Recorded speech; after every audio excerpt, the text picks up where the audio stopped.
สวัสดีครับวันนี้วันที่8 ธันวานะครับวันนี้พามาดักหนูอีกแล้วนะครับ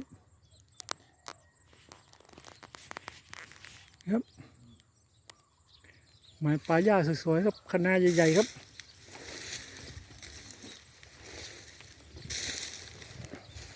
ดูทางนะครับทางไม่ค่อยสวยนะครับทางนี้ครับนี่ครับ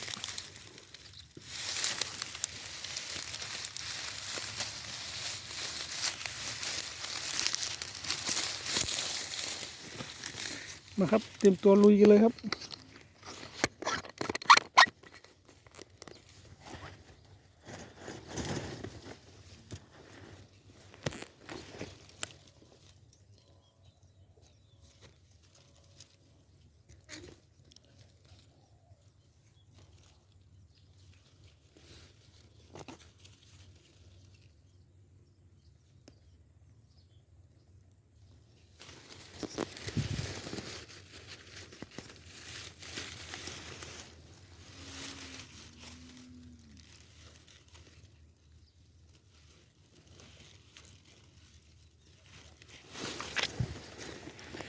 ไปครับไปกันต่อครับ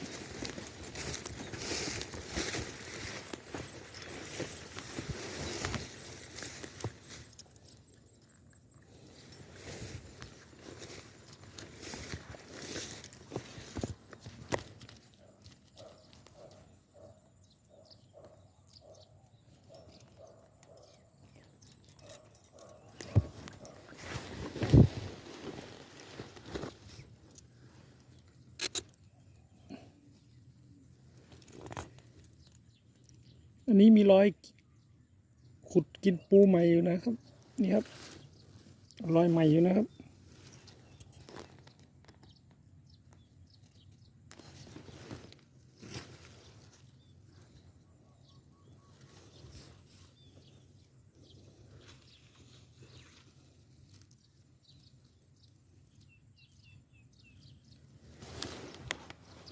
ไปครับไปกันต่อครับ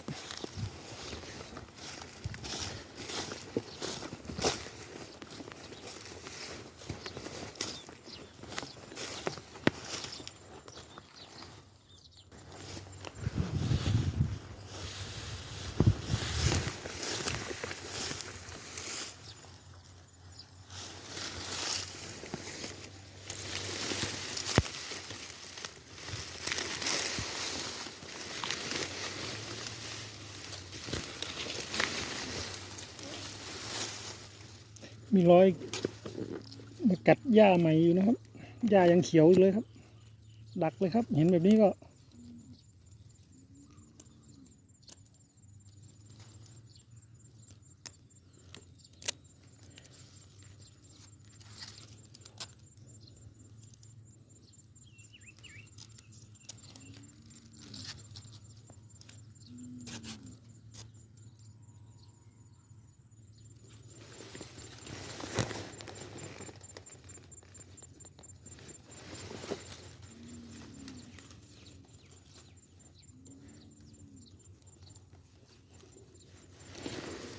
ไปกันต่อครับ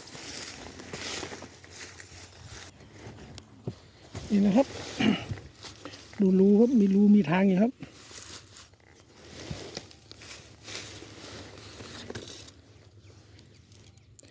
ดักง่ายๆครับมีทางไหนก็ดักตรงนั้นนะครับ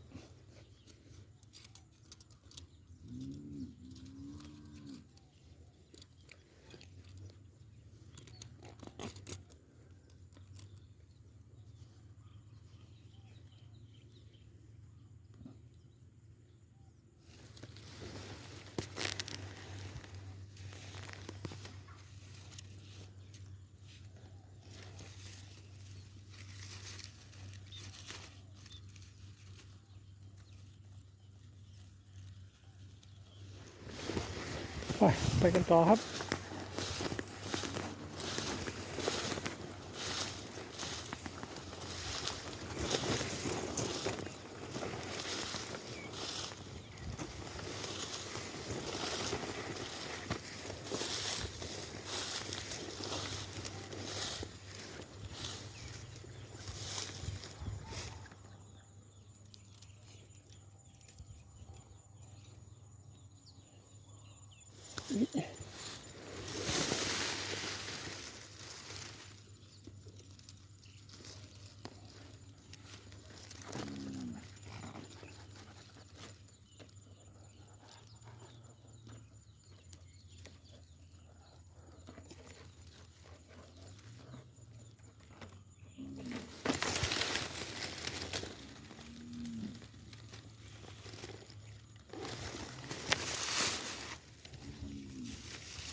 มาครับเดี๋ยวคืนนี้มาดูกันนะครับจะได้กี่ตัวนะครับมาครับได้เวลามายามหนูแล้วนะครับ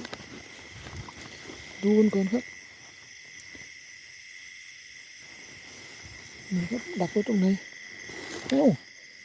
มันนึกว่ากับดักหายไม่หายครับมองไม่เห็นครับกับดักไปครับดูหลังต่อไปครับ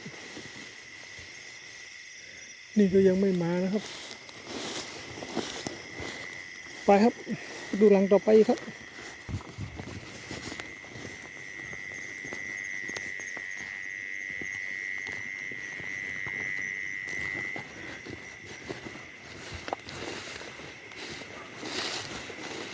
เอ้านี่ได้แล้วครับนี่ครับแต้มแรกครับ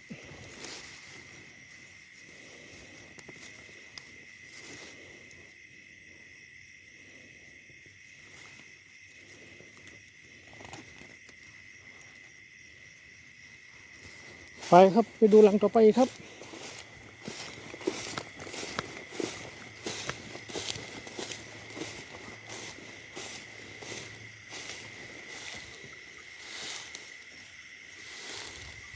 อ้าว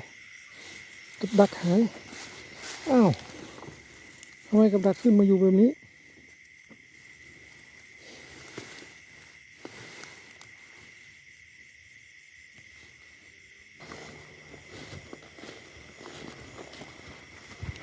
ไม่มีอะไรครับไปครับไปดูหลังต่อไปครับ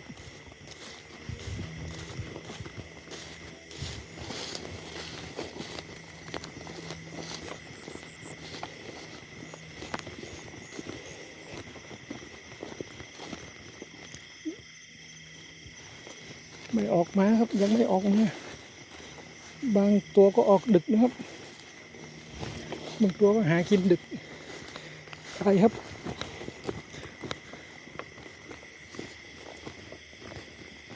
ออกมาหรือยังไม่มาครับ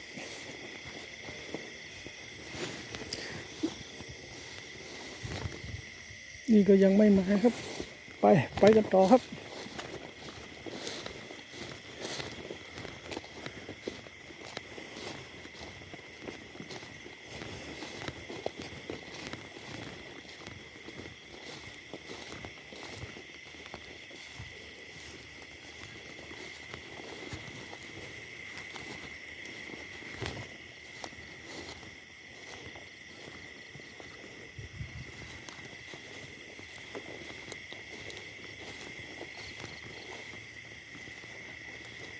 โอ้ดีได้อยู่ครับ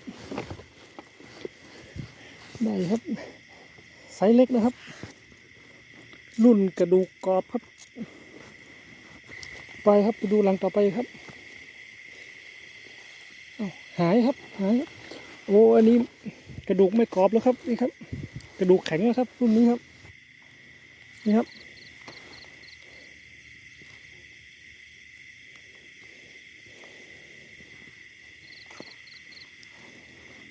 รุ่นนี้รุ่นใหญ่ครับ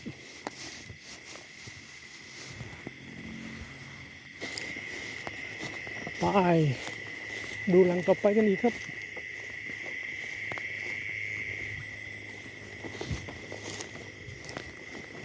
ดูแล้วครับข้างบนนี้ได้ขึ้นมาดักหรือเปล่ายังไม่รู้เลยครับนี่ไม่น่าจะมาครับไม่น่าจะได้มาดักนะครับทางนี้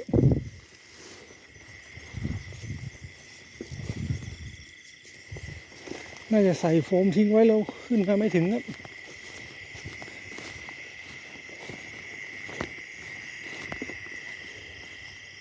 ยังไม่มาครับ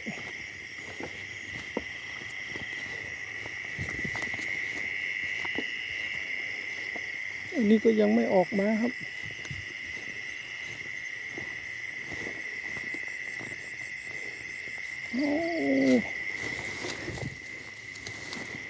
เช้าครับจะได้อย่างนี้ครับหัวค่ำครับ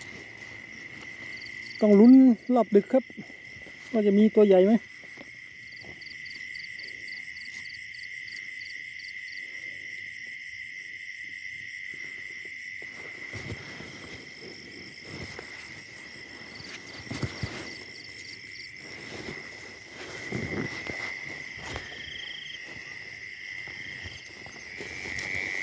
ไปกันต่อครับ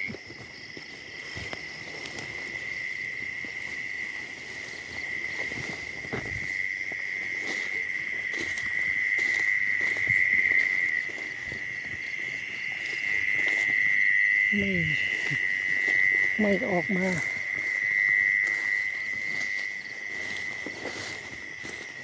นี่ก็ยังไม่กินครับไม่หลงกลเราครับไปครับดูหลังต่อไปครับ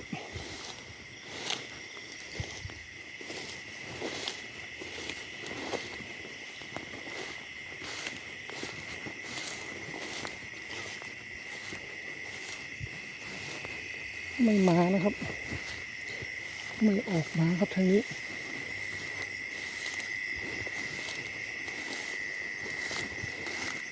นี่ครับรอยขุดดินใหม่อยู่เลยครับแต่ไม่วิ่งหาเหยื่อนะครับหากับดักเราครับนี่ครับ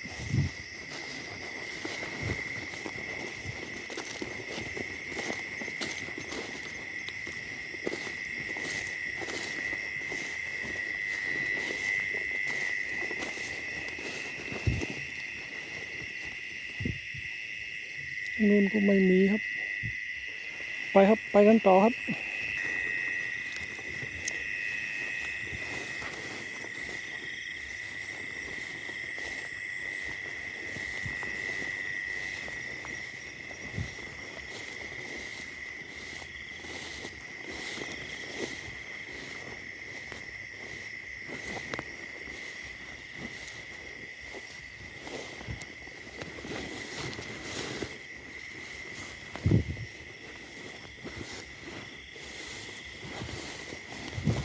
โอ้นี่ติดครับอยู่ได้อยู่ครับนี่ครับนี่ครับติดแบบนี้นะครับแบบนี้ไม่มีทางหลุดแน่ครับมาครับขอจัดการก่อนนะครับนี่ครับขอดูหลังต่อไปครับ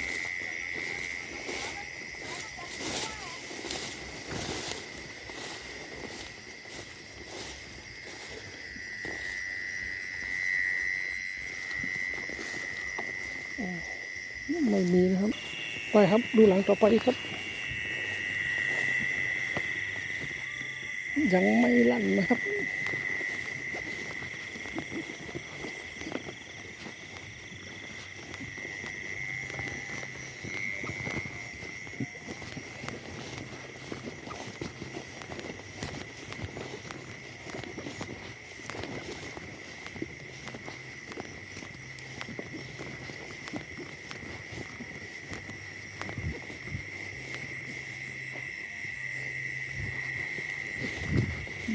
ยังไม่ออกหาเลยครับ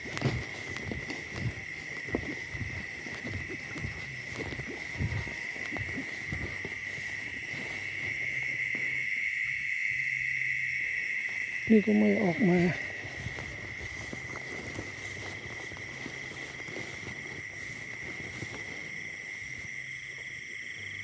ไม่มีอะไรครับมาครับมาสรุปกันครับสรุปยอดกันครับยอดได้5 ตัวเองครับนี่นะครับรอบนี้ได้5 ตัวครับ